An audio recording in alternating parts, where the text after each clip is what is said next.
got a chance to see the new Paul Walter Hauser movie based on a true story, The Luckiest Man in America. Let's talk about it right now.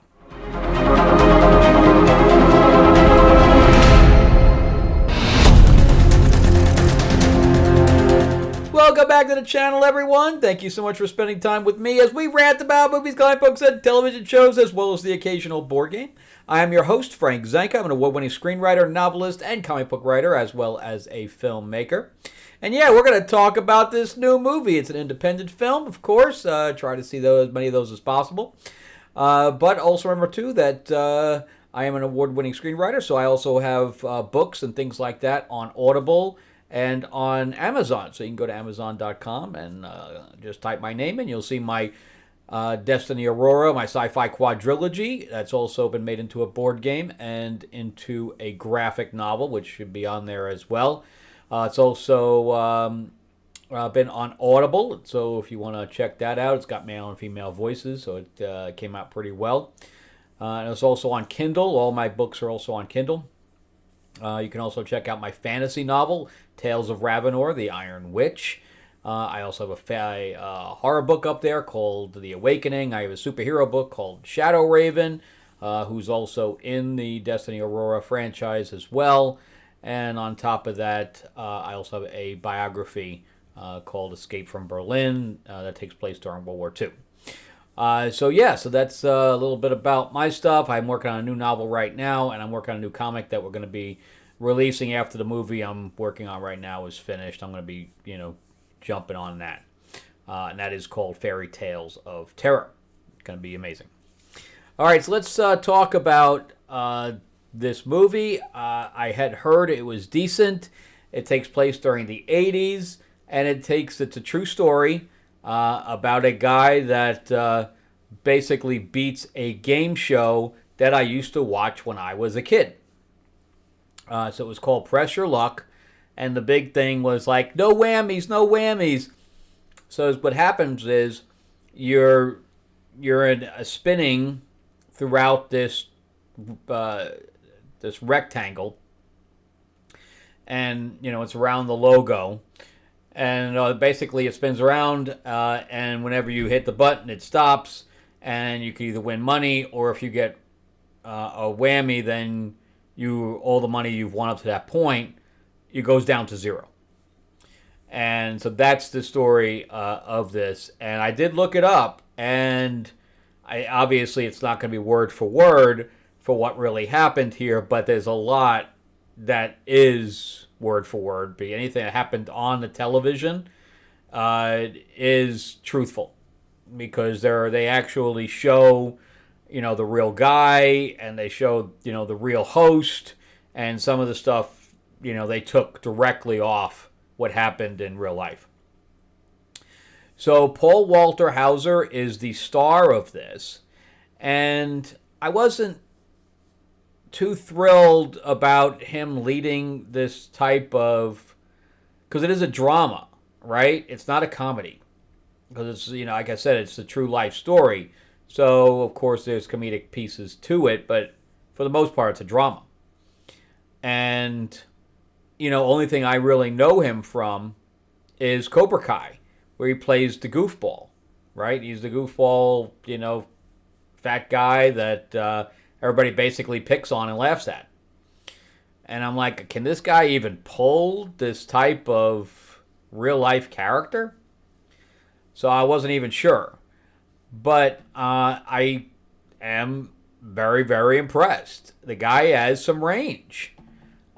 He really took the emotional beats to this and made it his own. He really did. There were some really good choices that he made in reference to the character, and it really worked. Really worked. And there's always stuff going on behind the eyes, which is what you have to have if you're going to be a good actor. You have to not be thinking about the next line. You got to think about what the emotional connection is to your character. Like, what is your character thinking about? Because as an audience member, you can see that, And if you don't see thought happening for your character or for the character you're watching, then you don't have any connection to that character. And when I first started watching the movie, I'm like, well, first of all, even the credits were all in like the 80s.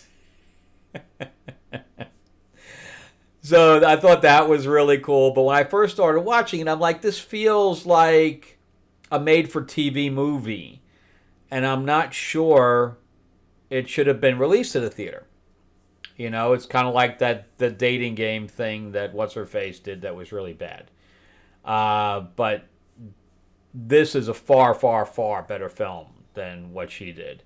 Which is very interesting because, and both of them were based on a true story, except this had everything to do with the game, where the one that What's-Her-Face did from Pitch Perfect, the story had nothing to do with the game. The game was just thrown in there, the dating game thing.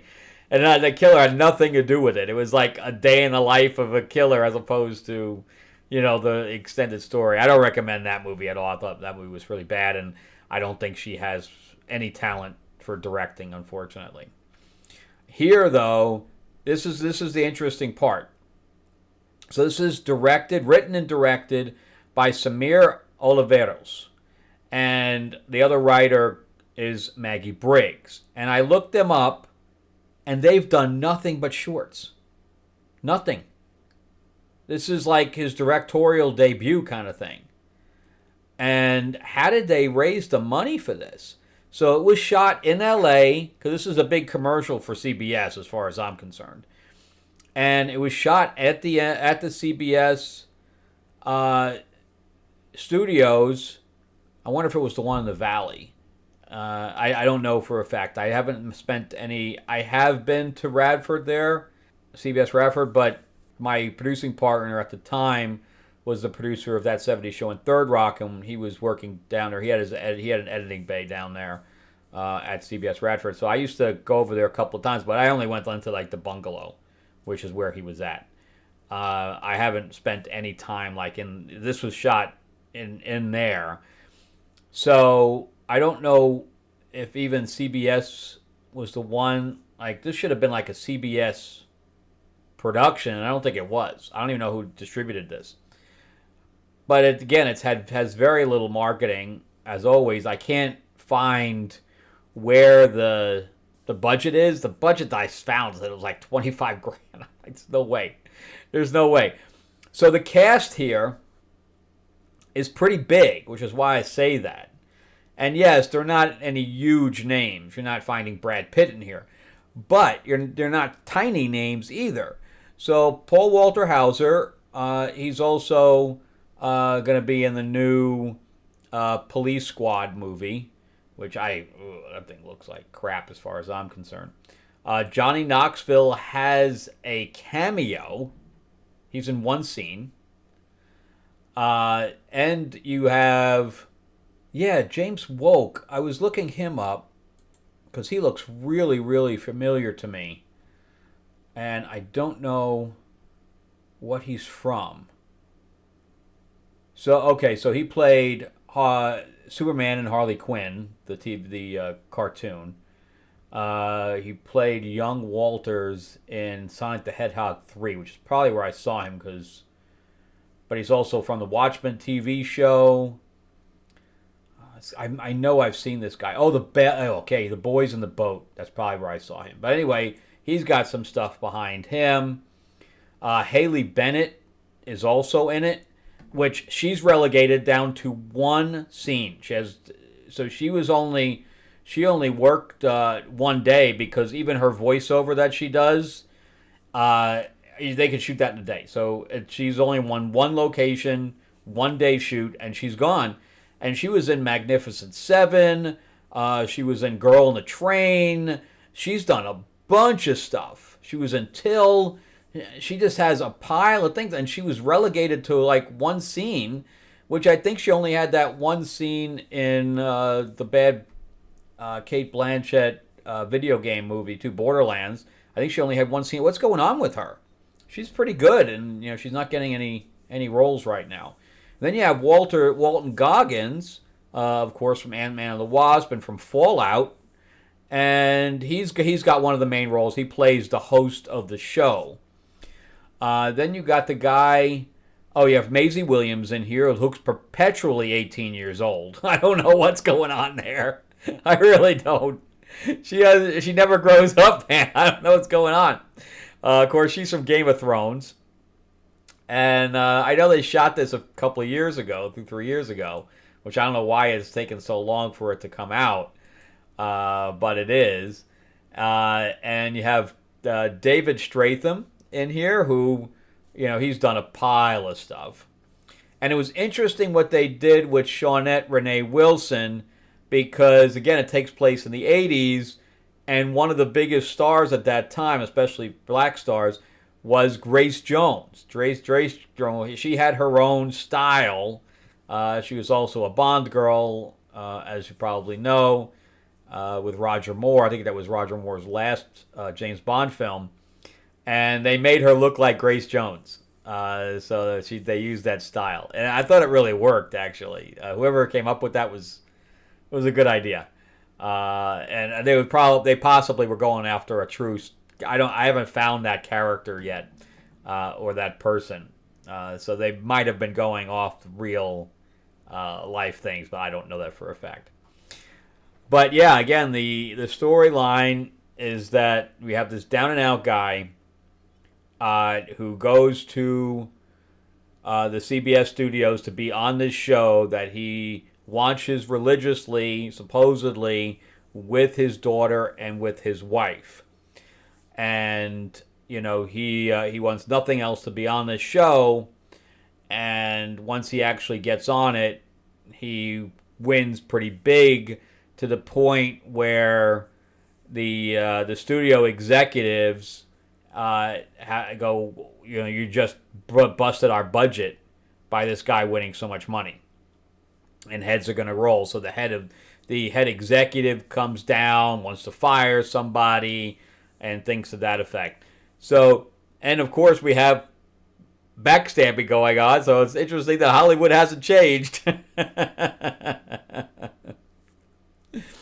Also, one of the other actors, the character's name is Chuck. He's like a producer, and the other producer, maybe he's an associate producer. But the main producer stabs him in the back. I'm not going to go into any spoilers or anything like that, but there it is, Shamir Anderson. He played the hunter guy in the last John Wick film with the dog. So he's a big guy. He's a big guy. I wouldn't want to be. I wouldn't want to be stabbing him in the back. And then Brian Garrity, I don't know anything that he's done, but he plays Ed, who's another contestant. So you have two contestants playing against him, and both of them have their own personalities. But I think the character of Ed has a far bigger personality. He has a little bit more influence on the story, and he's the previous previous winner, who then comes back into this episode. And it's funny because he's like, and yesterday, the host says that. Meanwhile, they shot multiple episodes in a single day. So he's like, oh, it feels like 15 minutes to me. Because it was. It's because they reset for the second episode. So it was, meanwhile, they said, tomorrow, because, they pre-tape the stuff and they show it, during the course of the day, or course of the week, I mean. So yeah, so it's I recommend the film because, again, I was going in there thinking it was really a made-for-TV movie, but I got sucked in, man. I mean, I really got sucked in to the point where I was like, I didn't know, because I didn't read anything about it, but I did do research after the fact, and everything that's in there, did happen to some degree. And I read about what happened to him. So after the movie's over, you should look it up and see what really happened to him. It's unfortunate what happened to him. So, but I'm not going to say what. Just watch the film and then, look up what really happened to him towards the end. Of course, we don't get that in the film. The film doesn't have any text saying what happened, but it does show scenes of him, of the real person, in the credits. So yeah, I highly recommend it. I think there's some really good performances in there. I like the way the story is told. So because we have writers and director here that never did anything before, and I really like the way the film was told. Because we keep going back into the control room. We come back. We don't know if he's lying. We don't know if he's cheating. So they set up all of these elements to kind of pull us along and doubt him and stuff to that effect. And is he lying about his real life? This kind of thing. So all of these things are going through your head as an audience member. That's why you shouldn't really know much about what's going on before you go into the movie, because all of these elements are what makes the film great. And I say great, but it makes it good. Okay, it's not a great film because of the fact that it's just it's a little teeny plot. I mean, the plot is tiny, so it's not going to be a great film no matter what, just by the element of what it is. But knowing what it is, I think that they did an amazing job with it, and I think that all of the actors involved added their own little piece. There's no weak link in the chain, and I really, really appreciate that everybody was pulling their own weight, no matter how small their role was. Again, even Haley Bennett, that we don't really see until the end, she's like almost in the last scene, and and she still gives us an emotional touch that we really need at the end. So, but yeah, I highly recommend it. Again, it's an independent film. I really want to know what the budget was on it, but go support it. I wasn't about to go see Minecraft. It's not made for me. Although I've been hearing from some, I've heard both sides of the coin on that one. Some people say it's funny and it was good. Everybody else said it's the worst thing they've ever seen. So literally, it's on the opposite ends of the spectrum. But either way, I know it's not made for me. So I'm not going to see that. And on top of that, I just bought a ticket for the Amateur tomorrow. So there's a pre-screen for the Amateur, and it's pretty much sold out. So I think that there's a few films that are going to do really, really well on this week. So, but anyway, that's it for me. Remember to give me a like, give me a thumbs up if you can. Share this video out there and subscribe to the channel, and you can see all the stuff I do, because I do comic book and movie reviews once per day. So I release a video once per day. It'll give you that notification about when I do release them. And I will see you guys on the next episode. You have an awesome week, and let me know if you see the movie. All right? Thanks, guys. Bye-bye.